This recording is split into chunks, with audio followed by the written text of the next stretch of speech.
दिल्ली का रास्ता भले ही लखनऊ से होते हुए जाता है, लेकिन लखनऊ तक पहुंचने के लिए एक एक विधानसभा में महाविजय हासिल करनी होती है। और जब बात यूपी उपचुनाव की हो तो फिर सियासी पारा खुद ब खुद हाई हो जाता है। 9 सीटों पर उपचुनाव के लिए दंगल सज गया है।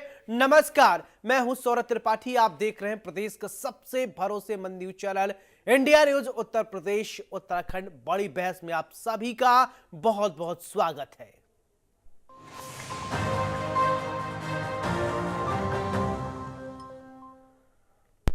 उत्तर प्रदेश का चुनावी रण सज चुका है। जुबानी बाणों और आरोप प्रत्यारोपों के जरिए मुद्दों को धार देने की कोशिश हो रही है। सियासी दल अपने अपने दांव से उपचुनाव का रण फतह करने की रणनीति बना रहे हैं। एक और बीजेपी लोकसभा के डैमेज को कंट्रोल करने के लिए खास तैयारी के साथ मैदान में है। हर सीट पर जीत की झंडादारी करने के लिए बीजेपी एक एक सीट को माइक्रो मैनेज कर रही है। सूबे के मुखिया योगी आदित्यनाथ ने खुद इसकी कमान संभाल ली है। उपचुनाव के व्यूह रचना के लिए लखनऊ में बीजेपी ने बड़ी बैठक की है, जिसमें सीएम योगी आदित्यनाथ ने मंत्रियों को जीत के मंत्र दिए हैं। जहां पर एक और एक बूथ को मजबूत करने और एक एक बूथ पर फोकस करने, तो वहीं दूसरी ओर सपा कांग्रेस में सीट शेयरिंग के फार्मूले पर बात बन गई है। 5 सीटों के हसरते लिए कांग्रेस ने खाते में सिर्फ 2 सीटें सामने आई हैं, गाजियाबाद और खैर। लोकसभा सीट में पीडीए फार्मूले के जरिए सियासत की राह पर साइकिल दौड़ाने वाले अखिलेश यादव एक बार फिर से जीत के लिए दम भर रहे हैं। इसके साथ बीएसपी भी चुनावी दंगल में अपने दांव आजमा रही है। ऐसे में सवाल उठता है कि क्या बीजेपी के महाप्लान से चुनाव में जय जयकार होगी? क्या सपा के गढ़ को बीजेपी भेदने में कामयाब होगी? क्या सपा कांग्रेस में पड़ी दरार का बीजेपी को फायदा होगा? क्या इस चुनाव में भी सपा का पीडीए फार्मूला हिट होगा? क्या बीएसपी की एंट्री से बीजेपी को फायदा होगा? अब बड़ी बहस इन्हीं सवालों के इर्द गिर्द रहेगी। मेहमानों से चर्चा करेंगे। तो इन्हीं सवालों के साथ हम चर्चा की शुरुआत करेंगे। एक बार फिर हिट होगी पीडीए का फार्मूला? ये बड़ा सवाल है। पीडीए का क्या फार्मूला हिट होगा या नहीं? बीएसपी की एंट्री से क्या बीजेपी को फायदा होगा? क्योंकि बीएसपी का एक अपना सेट वोट बैंक है। इस वोट बैंक से कितना फायदा होगा ये हम समझेंगे। और हमारे साथ एक खास पैनल जुड़ेगा और उस पैनल से हम माध्यम से जानेंगे क्या सपा की गढ़ में भेज पाएगी बीजेपी। ये जानना बेहद ही दिलचस्प होगा।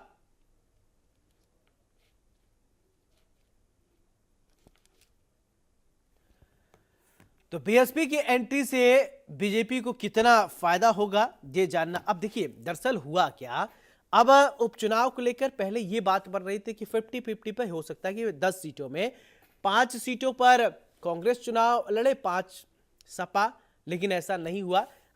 सीटों को बंटवारा को लेकर अब सामंजस्य बन गई है कि 10 सीटों में 2 सीटों पर गाजियाबाद और खैर सीट पर कांग्रेस जो है वो संतुष्ट है चुनाव लड़ने के लिए।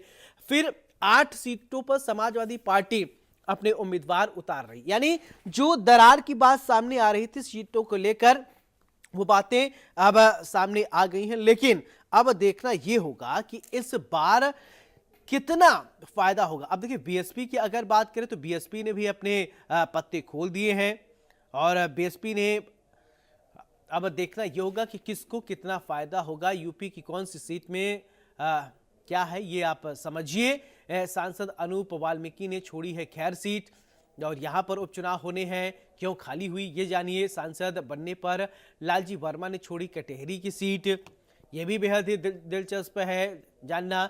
सांसद बनने पर जियाउर रहमान बर्क ने छोड़ी है कुंदर की सीट, यहां पर उपचुनाव है। सांसद बनने पर अतुल गर्ग ने छोड़ी है गाजियाबाद सदर की सीट, यहां चुनाव होना है, कांग्रेस को यहां उम्मीदवारी होगी। सांसद बनने पर चंदन चौहान ने छोड़ी है मीरापुर सीट, यहां पर समाजवादी पार्टी के प्रत्याशी हैं। सांसद बनने पर प्रवीण पटेल ने छोड़ी है फूलपुर सीट। और इसके अलावा सांसद बनने पर विनोद कुमार बिंद ने छोड़ी है मझवा सीट। ये सीटें हैं जहां पर उपचुनाव होने हैं। इरफान सोलंकी की 7 साल की जेल के बाद सीसामऊ सीट खाली हो गई, यानी 7 साल के लिए उनको सजा है। और अब देखना यह होगा कि अब सीटों को लेकर क्या कुछ रणनीति रहने वाली है। अब हमारे साथ मेहमान जुड़ेंगे, हम मेहमान से जानेंगे, समझेंगे कि उनकी क्या रणनीति है।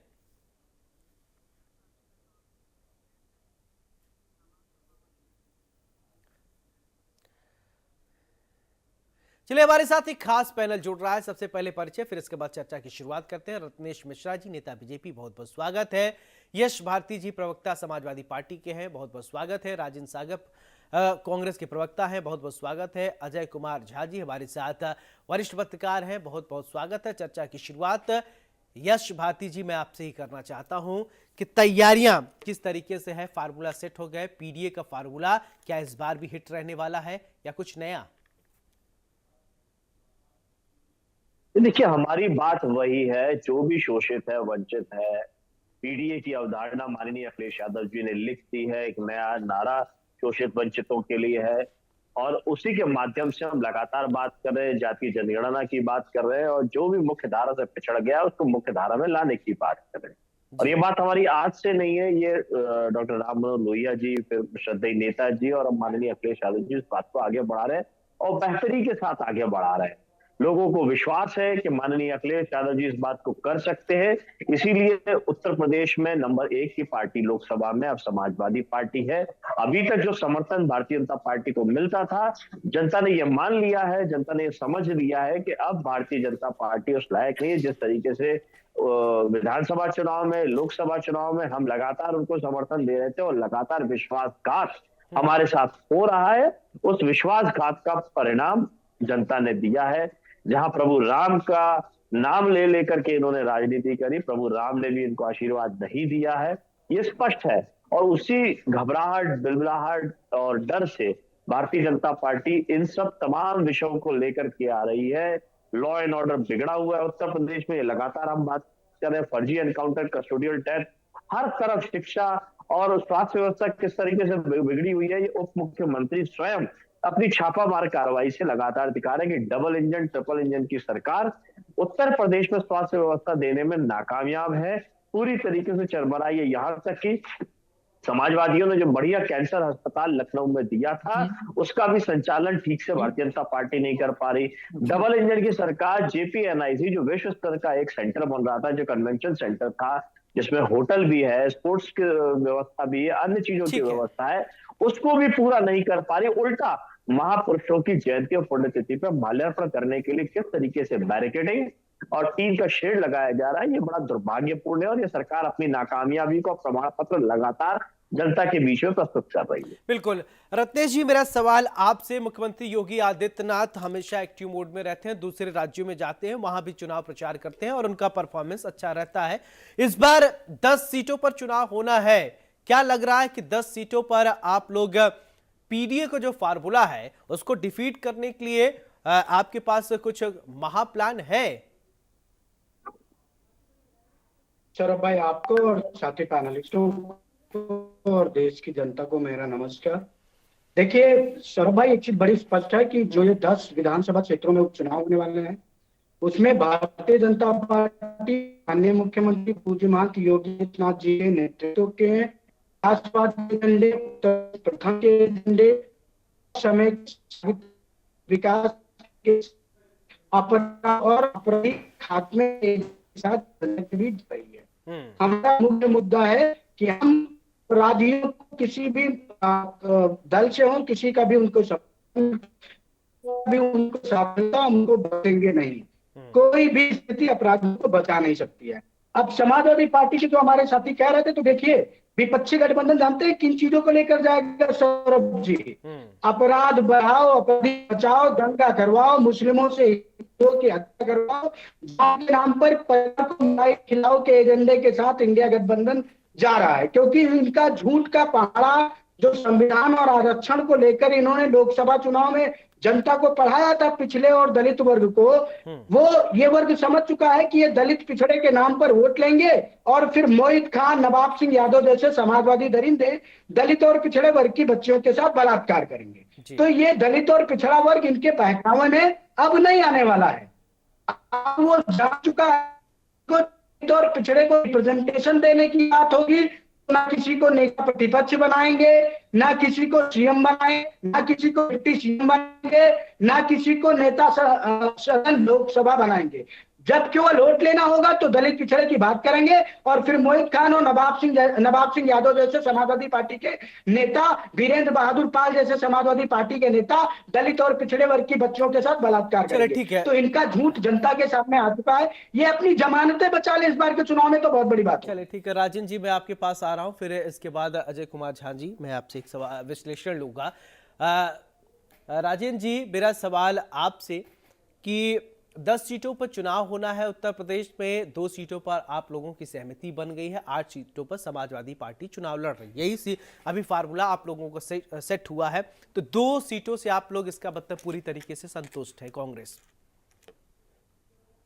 देखिए, कांग्रेस तो इस देश के लिए, इस प्रदेश के लिए और संविधान के लिए और लोकतंत्र के लिए हमेशा खड़ी हुई है और हमेशा लड़ती रहेगी। गरीब, मजदूर, समझे, किसान, महिला, युवा, हर किसी के लिए कांग्रेस हमेशा खड़ी रही है और कांग्रेस के लिए सत्ता इतना मायने नहीं रखती है।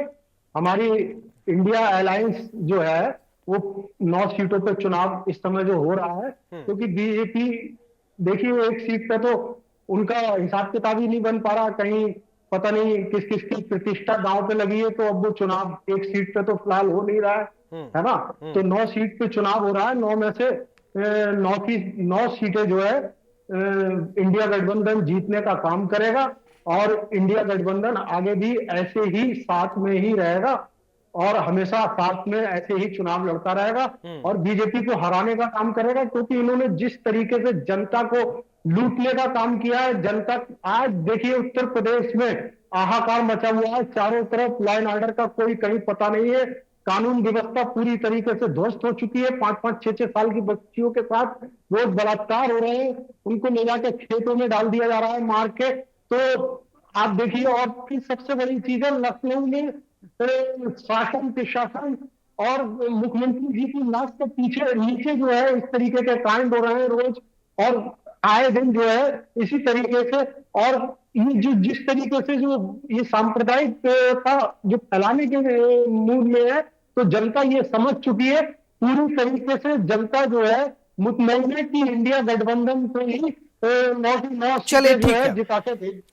ठीक है, इनको जवाब देना है बीजेपी को। अजय कुमार झा जी, ठीक है सर, आपकी बात आ गई। अजय कुमार झा जी, आपने सभी तीनों प्रवक्ताओं को सुना, फिर तीनों नेताओं को, तीनों पार्टियों को सुना। अब मैं आप चाहता हूं कि आप एक विश्लेषण करें। ये जो चुनाव होने जा रहा है, एक तरफ पीडीए वर्सेस मुख्यमंत्री योगी आदित्यनाथ का जो प्लान है, क्या लगता है कि इस बार का जो 10 सीटों पर उपचुनाव होने हैं कैसा रहने वाला? क्योंकि कुछ लोग इसको लिटमस टेस्ट के तौर पर देख रहे हैं कि 2027 में, उससे पहले ये चुनाव हो रहा है 10 सीटों पर, इसके नतीजे उससे भी जोड़कर देखे जा रहे हैं। बिल्कुल, आपने सही कहा कि लोग तो सामान्यतः यही सोच रहे होंगे कि वो लिटमस टेस्ट की तरह हम लोग इसे देख लें। हालांकि अभी उसमें समय है, अभी तो हम लोग 24 में ही हैं, 27 में चुनाव होना है, काफी लंबा समय है। वो कहते हैं कि इस बीच में गंगा में बहुत कुछ पानी बह जाएगा, तो आज के इस चुनाव का कोई असर उस समय तक दिखेगा कि नहीं, ये कहना मुश्किल है, क्योंकि अभी बहुत सारे पड़ाव आने बाकी हैं।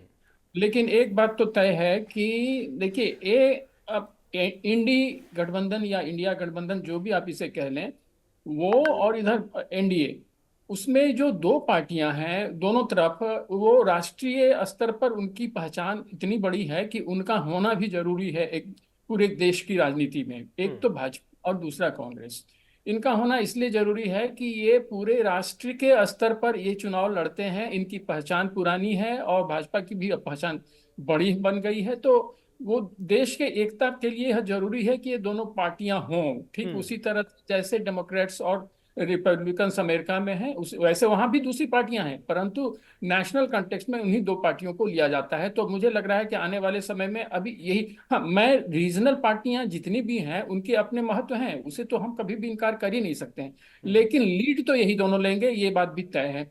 अब रह गई बात इन चुनावों की, तो इसमें तो देखिए एक बड़ा हिस्सा तो सपा का ही है, क्योंकि उसी के ज्यादा विधायक अभी जो जिस अब तो 9 ही अभी लग रहा है कि अभी हो पाएगा, पता नहीं, हो सकता है कि मिल्की पीऊ का भी हो ही जाए चुनाव। लेकिन अगर हम मान लेते हैं कि 9 है तो भी और 10 होता तो भी बड़ा हिस्सा सपा के साथ है। जो अभी जो जितने सीटें इन लोगों के पास है, भाजपा के पास तो वो 3 सीटें थी। ये बात भी सही है कि इसमें से 9 लोग तो लोकसभा में ही पहुंच गए हैं अलग अलग पार्टियों से। तो अब ये तो दोनों के लिए साख का प्रश्न है, भाजपा के लिए साख का प्रश्न है, योगी जी के लिए साख का प्रश्न है, उनके लिए तो बहुत ही बड़े साख का प्रश्न है, और सपा के लिए भी साख का प्रश्न है, चूंकि उसकी सीटें ज्यादा थी। अब वहां तक लोग कैसे पहुंचेंगे ये तो हम देखेंगे कि समय बताएगा, लेकिन अभी की जो परिस्थिति दिख रही है उसमें मुझे लग रहा है कि दोनों गठबंधनों में कांटे का टक्कर है। एनडी और जो इंडी गठबंधन है, कांटे का टक्कर है, इसलिए यह क्षेत्र जो है वह मूलतः तो आ रहा हूँ रत्नेश जी, आ रहा हूँ मैं आपके पास। जी जी बोलिए सर। वो मूलतः अभी जो दबाव या जहां पर एक पक्ष की बात है तो उसमें सपा भारी है, लेकिन इस अभी जिस तरह से जोगी जी ने चाहे किया वह है लॉ एंड ऑर्डर को दुरुस्त करने के लिए, वो जनता को भा रहा है, इससे भी इनकार नहीं कर सकते हैं। तो और जोगी जी का एक अपना एक उनकी एक छवि भी है, पहले की भी छवि थी और उसको वो कायम रखते हुए आगे बढ़ रहे हैं। उनके लिए भी बहुत बड़ा टेस्ट है, क्योंकि एक बहुत जबरदस्त शिकस्त का सामना करना पड़ा था इन्हें लोकसभा के चुनाव में। जी ठीक है रत्नेश जी, आप कुछ कहना चाह रहे थे, बोलिए।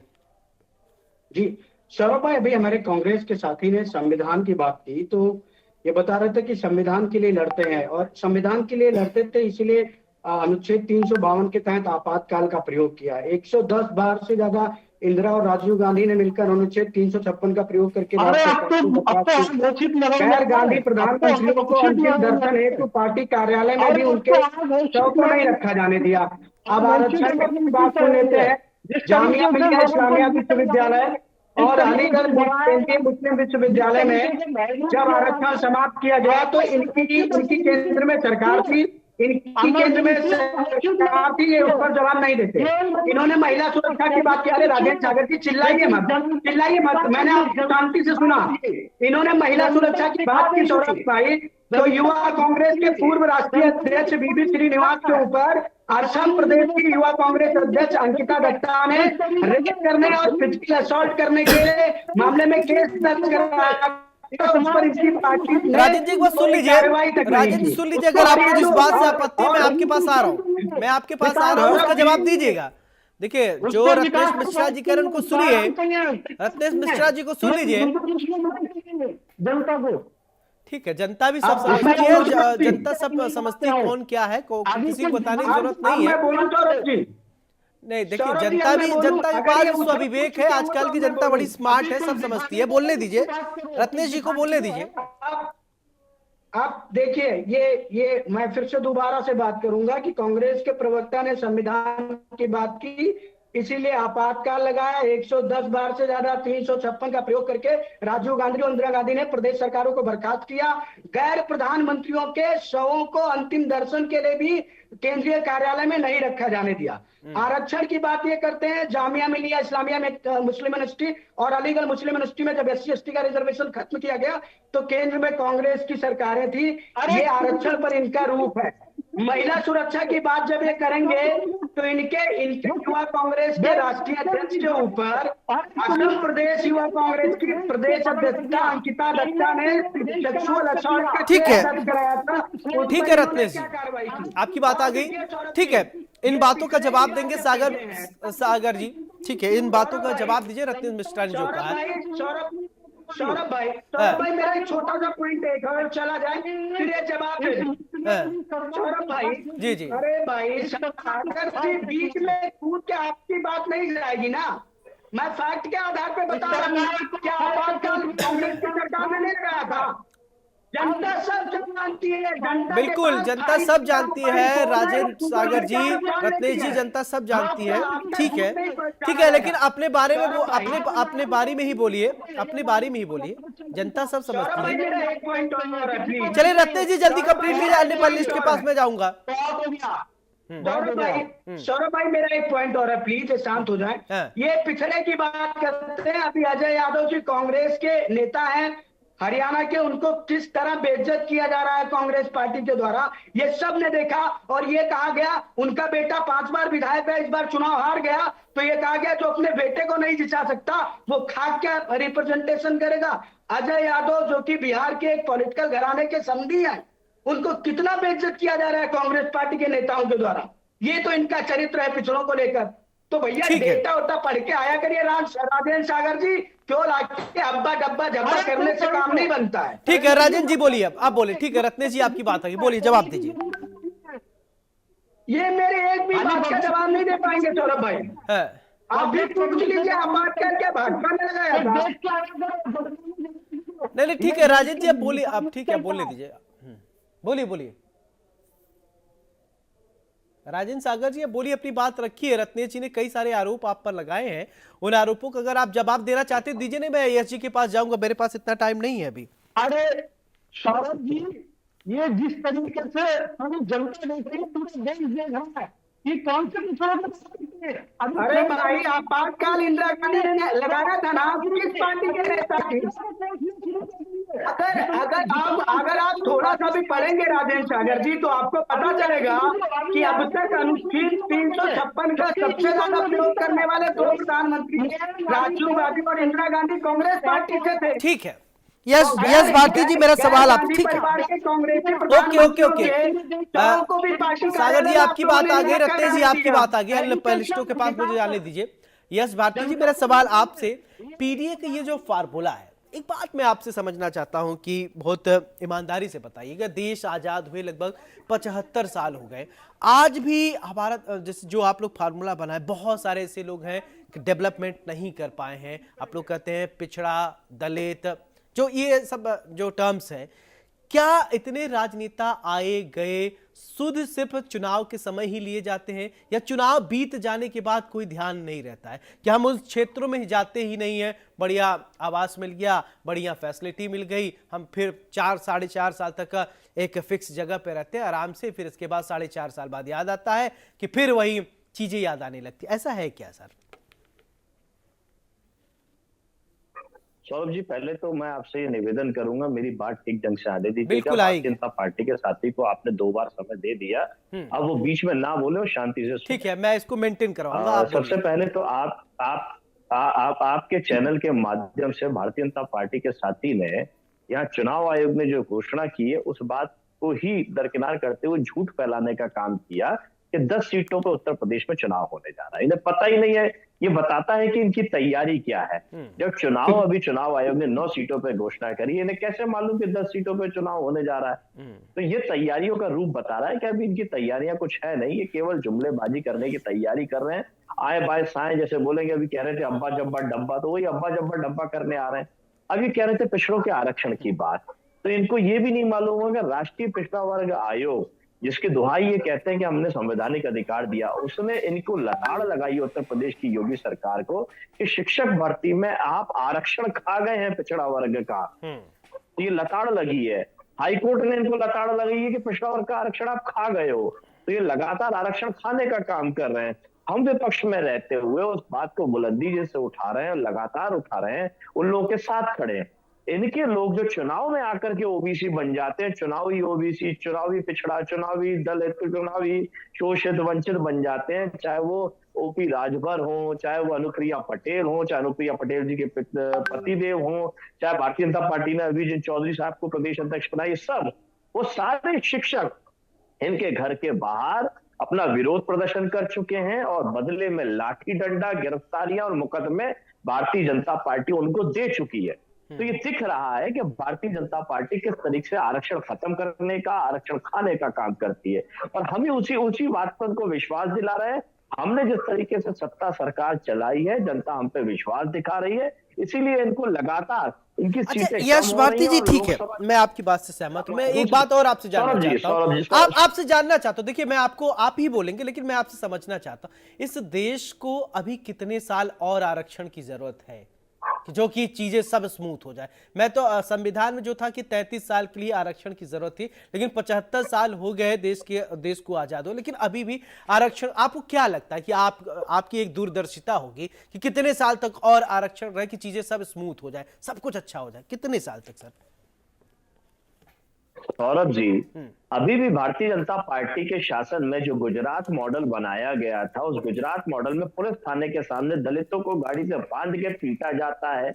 अभी भी मध्य प्रदेश में भारतीय जनता पार्टी की सरकार में रहते हुए अगर कोई दलित घोड़े पे चढ़ जाए तो उसको मार दिया जाता है, पीटा जाता है, मूछें रखने पे सर मुंडवा दिया जाता है।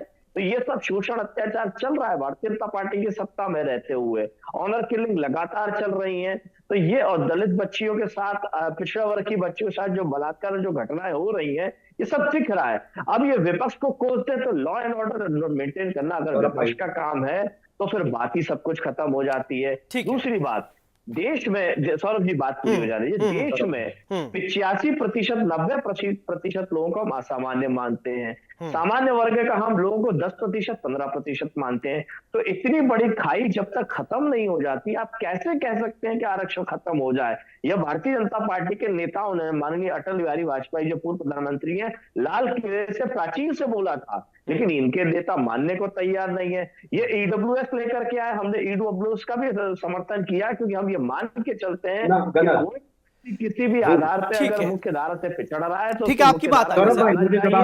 मैं आपके पास आऊंगा, रत्नेश जी आपके पास आऊंगा, लेकिन अजय कुमार झा जी काफी देर से सुन रहे हैं। ठीक है, अच्छा ठीक है, जवाब दे लीजिए, फिर इसके बाद मैं जाता हूँ वरिष्ठ पत्रकार के पास। ठीक है। सौरभ जी, मुझे इन्हीं का जवाब देना। रत्नेश जी ने एक बात कही थी बलात्कार को लेकर के, हमारे पीडीए जो है, ये अयोध्या के खान साहब का उदाहरण देता, भैया डीएनए हो गया, पुलिस लपेट में आ गया कि वो व्यक्ति नहीं है, उसके नौकर का डीएनए निकला, इसीलिए हम डीएनए रिपोर्ट की बात कर रहे थे। जो वैज्ञानिक जांच होती है, जांच के आधार पर दोषी को सजा मिले और उसको जवाब मिले, जैसे पीएच।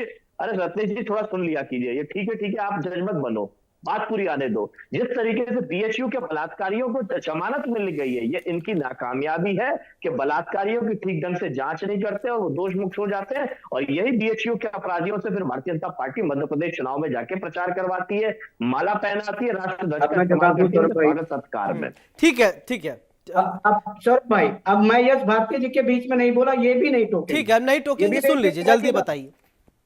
देखिए, समाजवादी पार्टी अंबेडकर जी का नाम लेकर अंबेडकर जी को ही झूठा साबित कर देती है। मैं उदाहरण सहित बताऊं, अगर अभी मैं समाजवादी पार्टी के प्रवक्ता से पूछ लूं कि अंबेडकर जी के मुताबिक दलित कौन है, तो शायद वो उसका जवाब नहीं देंगे। अभी इनका टर्म आएगा तो वो बता देंगे कि अंबेडकर जी के अनुसार दलित कौन है। अगर मैं इनसे पूछ लूं कि अंबेडकर जी किन 2 विश्वविद्यालयों में पढ़े थे, तो शायद जवाब दे दूं। मैं आपके बीच में नहीं टोका ना, मैंने आपके बीच में नहीं टोका, मैंने आपके बीच में नहीं टोका इस बात में, मैंने आपके बीच में नहीं टोका। अब देखिए, ये बंदरों की तरह उछल कूद शुरू हो गई। अगर जनरल नॉलेज का टेस्ट ले रहे हो आरक्षण पे और दलित पिछड़ा वर्ग पे, पंडित जी खेल मत खेलो। मैंने आपके बीच में नहीं टोका था यश जी, मैंने आपके बीच में नहीं टोका था, मैंने आपके बीच में एक बार भी नहीं टोका। आपने मेरी पार्टी से तमाम सवाल किए, मैं भी तुरंत जवाब दे सकता था, फिर भी मैंने सुना। तो सुनिए, और इनका झूठ नहीं दे रहे हो ना, सवाल का जवाब भाई सुनिए ना, नहीं सवाल का अब नहीं, आपके मुताबिक जवाब दूंगा मैं आपके मुताबिक जवाब दूंगा। आप कह दीजिए कि जनरल वालों का वोट आपको नहीं चाहिए ना, मानू महाराज काहे भाई चिल्ला रहे हो इतना, काहे दिल मिला रहे हो, ज्यादा चोट लग गई है क्या? नहीं, लोकसभा में नेता प्रतिपक्ष का पद भी ना मिलने का गम नहीं भुला पा रहे हो क्या? सुन लो, अब सुन लो, बहुत हो गया, उछल कूद किए जितना कूद। इन्होंने कहा कि ईडब्ल्यूएस का इन्होंने समर्थन किया। अरे भैया, खुलेआम झूठ पर तो भी आप बीच में कूदे। ठीक है, देखिए भाषा की गरिमा बनाए रखिएगा।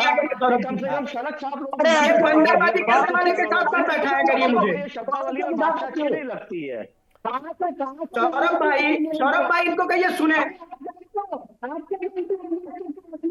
अब ये झूठ की, अरे दूसरा भी बंदर कूद गया, दर्शकों को सुनने देंगे। दूसरा बंदर भी कूद गया, आपके चैनल का दूसरा बंदर नहीं, भी कूद देखिए, गया, मैंने चोट कर दी। देखिए दोनों बंदरों ऐसे की शब्दों का पूरी इस्तेमाल बताइए, मत तो कीजिए कि पर्सनल इस तरीके की शब्दावली का इस्तेमाल मत कीजिए, जो एक संसदीय भाषा है उसी का इस्तेमाल कीजिए। फिर इसके बाद अपनी तर्क से एक दूसरे को तर्क रखिए, तर्क से आप काट सकते हैं, लेकिन ऐसे शब्दावली का इस्तेमाल करके नहीं। रत्ते जी ये एक्सपेक्टेड नहीं है।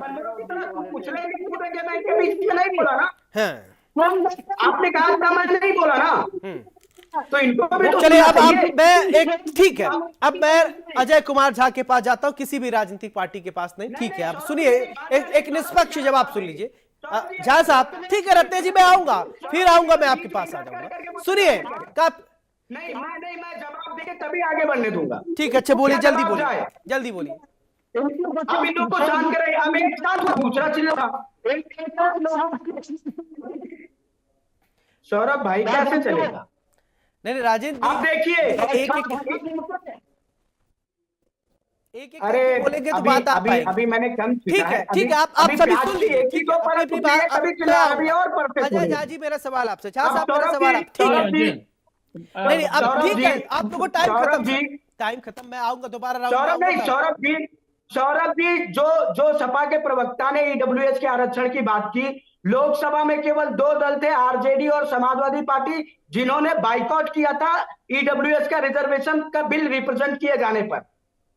ये 2 दल ठीक थे। है, आपकी बात आ गई, ठीक है, और जो इन्होंने डीएनए टेस्ट की बात की, डीएनए टेस्ट मिश्रा की मौत खान के मिश्रा मामले जी, में, मिश्रा जी, हो गया, ठीक डीएनए है, जब ठीक है, गैंग होता है तो बस, डीएनए टेस्ट में बात रख ली, डीएनए उसी का मैच करेगा जिसका गर्भ धारण करेगी बात महिला। रख ली। अब चले, ठीक है झा साहब, मेरा सवाल आपसे कि देखिए, बार बार घुमा फिरा के हम आरक्षण पे आ जाते हैं।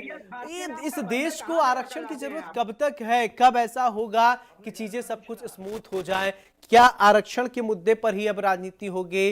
क्या दलित पर, पिछड़े पर, इसी पर राजनीति होगी? या कभी शिक्षा, स्वास्थ्य, हॉस्पिटैलिटी या डेवलपमेंट के मुद्दे पर राजनीति होगी? क्यों हम इन्हीं सब चीजों पे अब तक राजनीति कर रहे हैं कि इंफ्रास्ट्रक्चर पे हम बात कर रहे हैं, हॉस्पिटल पे, डेवलपमेंट पर, युवाओं को देश में बहुत आगे ले जाएं, ये सब मुद्दे कहीं पीछे रहते हैं चुनाव के वक्त असर खासकर।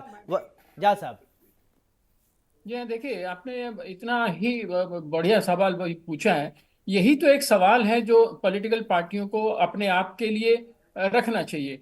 अब ये ठीक है, चुनाव जीतना इनका काम है, जरूर जीतना चाहिए, ये जरूर जीतें, और वो एक बहुत ही हेल्दी कंपटीशन होता रहे, अच्छी बात है। लेकिन ऐसे मुद्दों पर होनी चाहिए जिसमें देश की बात हो, राज्य की बात हो, और हम सभी लोगों की बात हो, जो हम लोग विकसित। देखिए, अब हम इस तरह की जो लड़ाइयां हैं पॉलिटिकल पार्टियों की आपसी प्रतिद्वंदिता की, ये दूसरे डेमोक्रेटिक कंट्रीज में भी होती हैं, परंतु जब नेशनल इशूज आता है तो वहां पर एकदम कॉमन इशू बन जाता है। चाहे आप अमेरिका की बात ले लीजिए, रूस की, इंग्लैंड की बात ले लीजिए, या किसी दूसरे, फ्रांस की बात ले लीजिए, नेशनल लेवल पर बात एक ही हो जाती है कि देश का विकास करना है।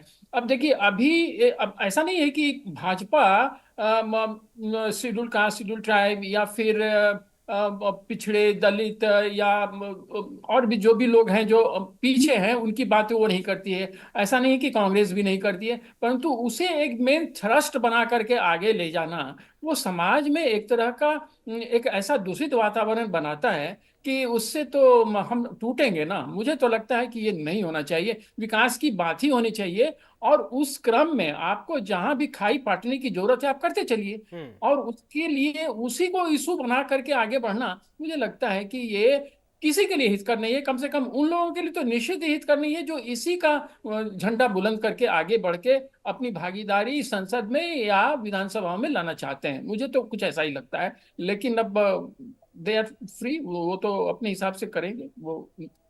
ठीक है, उस पर चलिए इन बातों का मैं प्रतिक्रिया नीति से संबंध रखने वाले लोगों से और प्रवक्ताओं से भी लूंगा। राजेंद्र सागर जी, मैं आपसे समझना चाहता हूं कि देखिए कि बहुत हुआ बात, ठीक है, होनी चाहिए, दलितों की बात, पिछड़ों की बात होनी चाहिए, लेकिन जो युवा है, जो पढ़ते हैं, लिखते हैं, देश को आगे ले जाना है, इन विषयों पर क्या ये सब विषय नहीं रह गए क्या कि अन्य इंफ्रास्ट्रक्चर पे हम बात करें, हम विकास के अन्य रास्तों पे बात कर लें, लेकिन हम इन सब बातों पे नहीं करते। वही सब बातें बहुत पुरानी, आप लोग भी युवा नेता हैं, इन्हीं सब चीज़ों से जूझ रहे हैं, देख रहे हैं, कॉलेज टाइम में रहे होंगे आप लोग, पढ़े होंगे, लिखे हैं, देखे होंगे चीज़ों को। क्या आपको नहीं लगता उन चीज़ों से निकलकर कुछ नया आइडियोलॉजी सेट करना चाहिए समाज में, एक नई चीज़ लेकर? लेकिन आप लोग भी उसी घिसे पिटे पुरानी चीज़ के ढर्रे पर ही चल रहे, नया क्यों नहीं हो पा रहा है राजेंद्र सागर जी? सौरभ जी, देखिए, मैंने सबसे पहले जब अपनी बात रखी थी तो यही बात कही थी कि ये लोग ना विकास की बात करेंगे, ना शिक्षा की बात करेंगे, ना स्वास्थ्य की बात करेंगे। तुम ये बताओ कि इंदिरा गांधी ने आपातकाल क्यों लगाया? इंदिरा गांधी ने चले ठीक है, वो बहुत पुरानी बात है, लगाया तो अब की बात कर लेते हैं। आज बात करिए, आज के हम और आप आज की जनरेशन रह रहे हैं रत्नेश जी, आज की हम बात करेंगे ना। चुनाव आज होना है, अभी होना है, इस अभी की बात करें ना। जब लगाया था तो उस परिप्रेक्ष्य में देश को पता है क्यों लगाया था, क्या हुआ था, सब कुछ पता है। का प्रयोग करके गलत किया। ये बताओ कि जामिया मिलिया इस्लामिया यूनिवर्सिटी और अलीगढ़ मुस्लिम यूनिवर्सिटी से नहीं, अगर आप विपक्ष को नहीं सुनना चाहते तो ये स्वस्थ लोकतंत्र के लिए अच्छी बात नहीं है।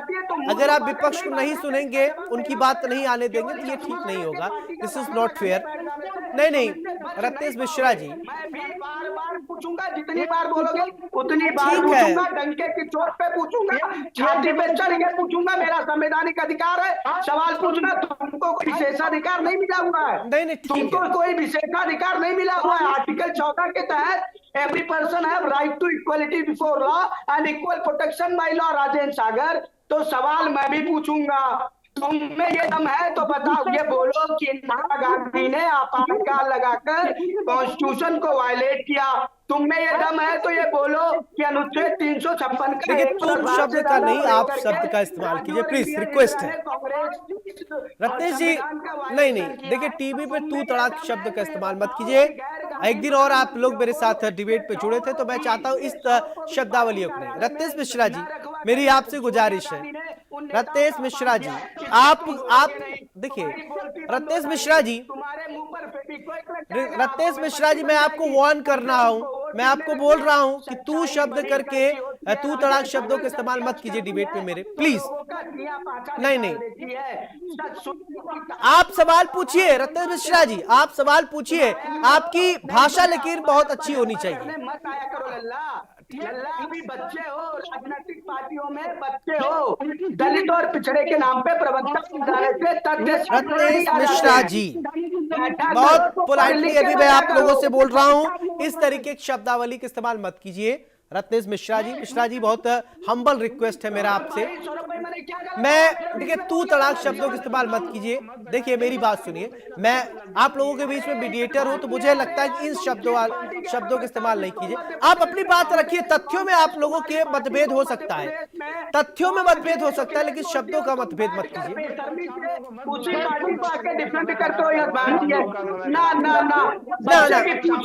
बच्चों की पूछ दब गई, दोनों दिन मिलावटे। चलिए, अब यश भारती जी, ठीक है, आप लोगों ने टर्म किया। यश भारती जी, ठीक है, देखिए, बिगाड़िए मत, डिबेट को होने दीजिए, एक सार्थक चर्चा होने दीजिए। रत्नेश मिश्रा जी,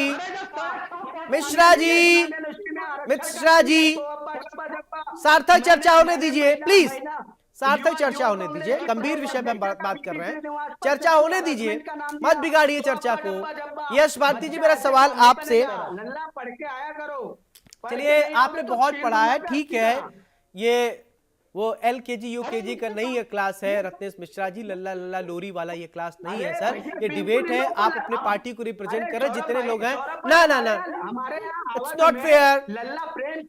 ठीक है, आपने ठीक है, वो प्रेम हम बाद में, ठीक है, राजनीति में आ गए हैं तो देखिए, कह रहा हूं कि लल्ला पढ़ लिख के आया करो।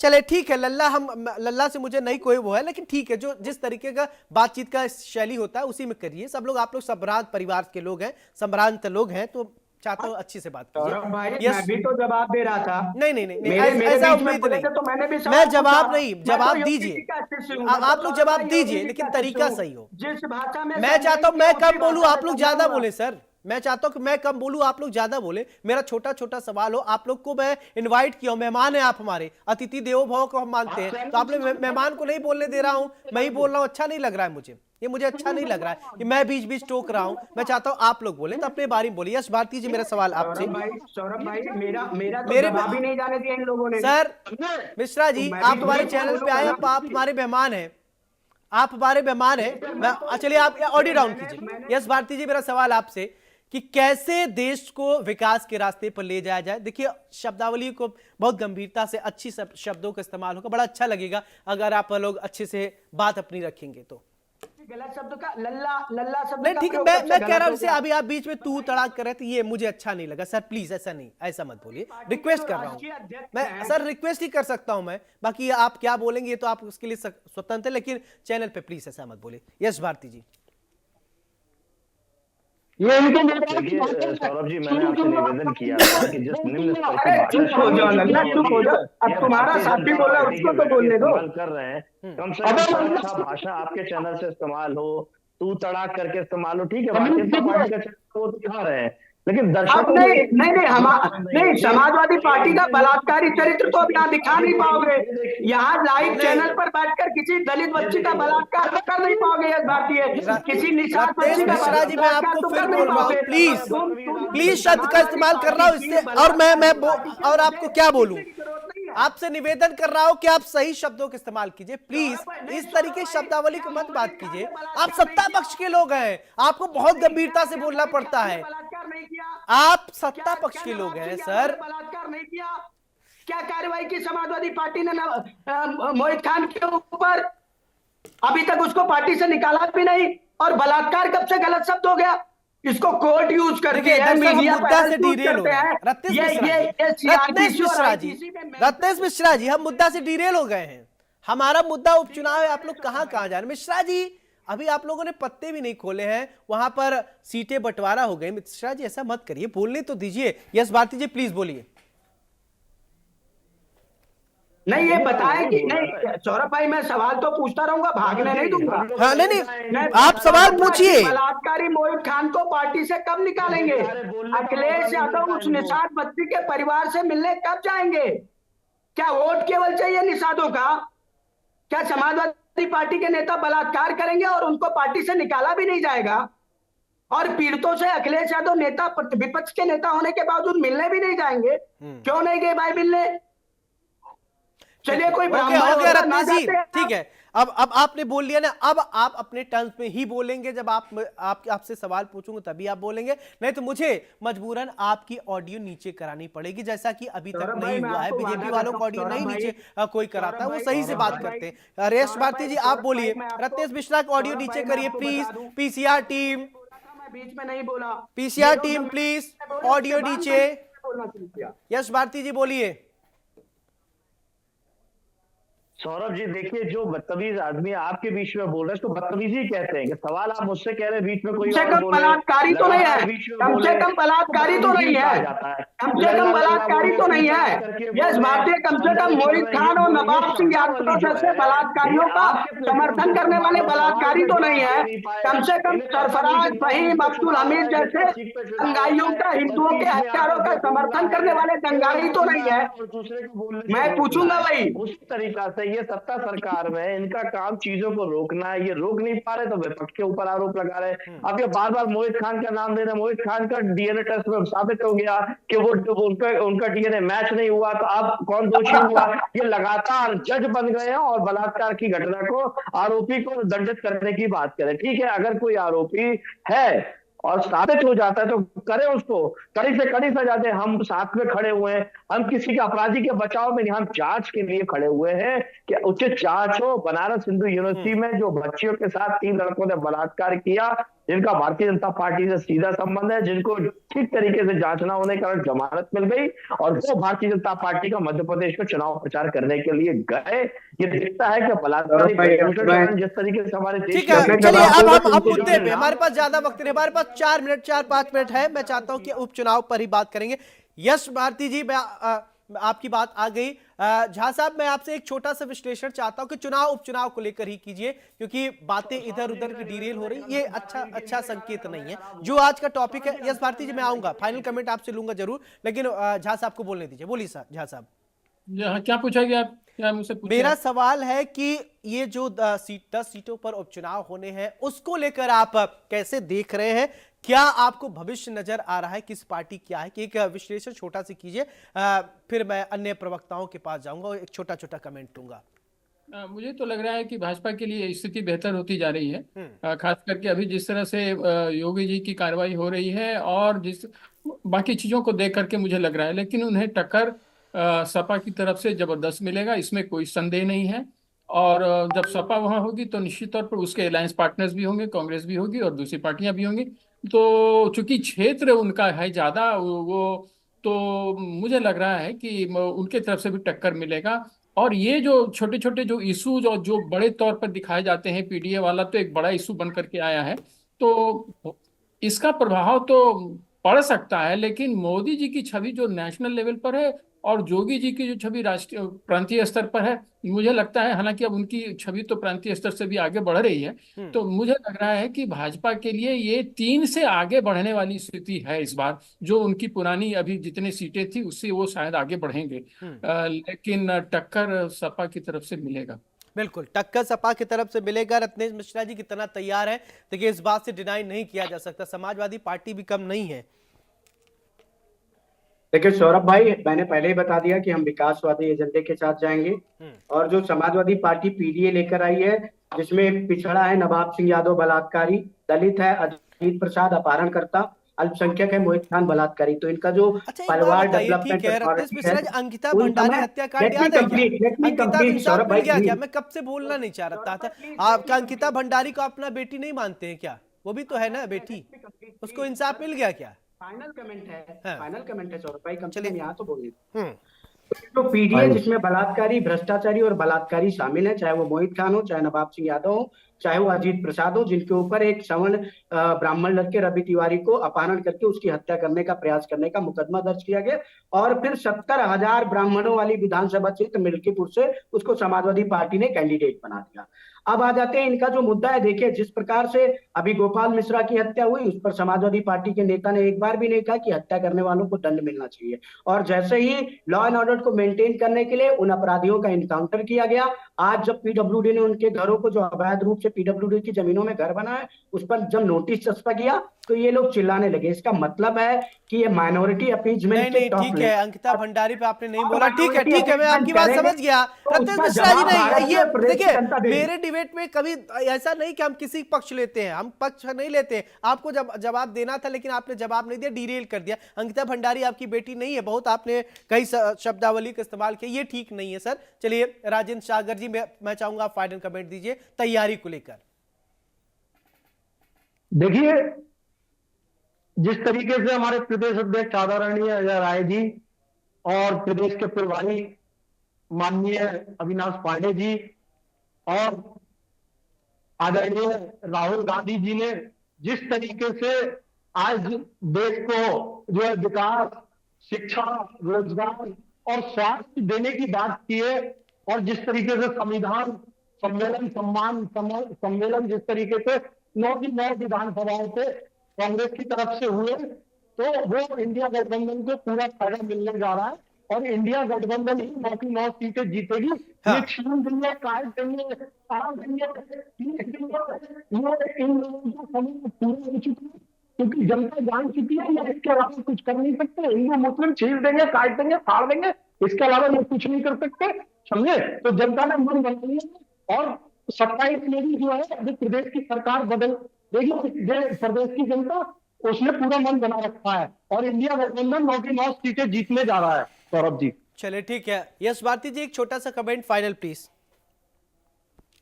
सौरभ जी, बड़ा स्पष्ट स्थिति है। जिस तरीके से भारतीय जनता पार्टी के प्रवक्ता आपके टीवी चैनल पे हड़बड़ाए हुए हैं, घबराए हैं और बड़बड़ा रहे हैं, उसी तरीके से भारतीय जनता पार्टी के धरातल पे भी यही स्थिति है कि वो घबराए हैं, इसीलिए बड़बड़ा रहे हैं और डगमगा रहे हैं।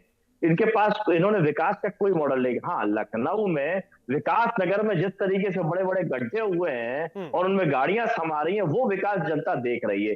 जेपी एनआईसी में माननीय अखिलेश यादव जी को नहीं जाने दिया। 7.5 साल में एक बढ़िया इंफ्रास्ट्रक्चर तैयार होने वाली जेपी एनआईसी, जो बहुत बढ़िया व्यवस्था के साथ में दुनिया का सबसे बड़ा कन्वेंशन सेंटर, दुनिया का एक बेहतरीन कन्वेंशन सेंटर होता है जिसमें स्पोर्ट्स सेंटर भी होता है, और तमाम ऐसे प्रोजेक्ट हैं जो समाजवादियों ने शुरू किए।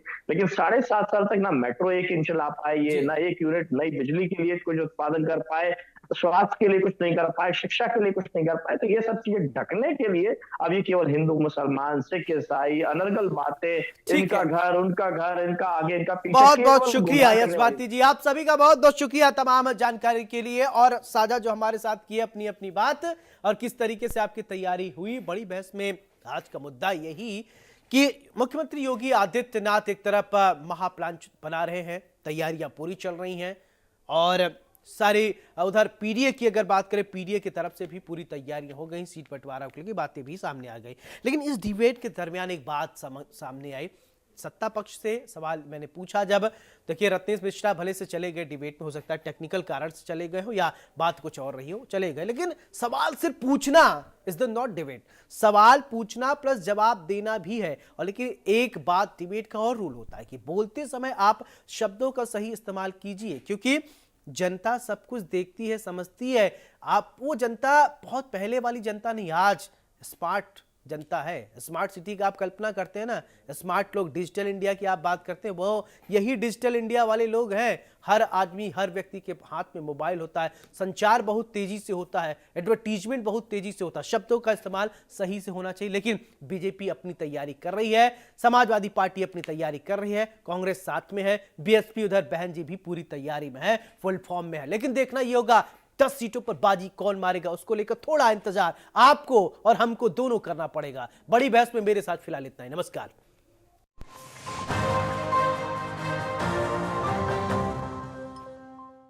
सर, आप बहुत लकी है कि आपके बेटे ने हेल्थ इंश्योरेंस और बाकी सारी फॉर्मेलिटीज टाइम से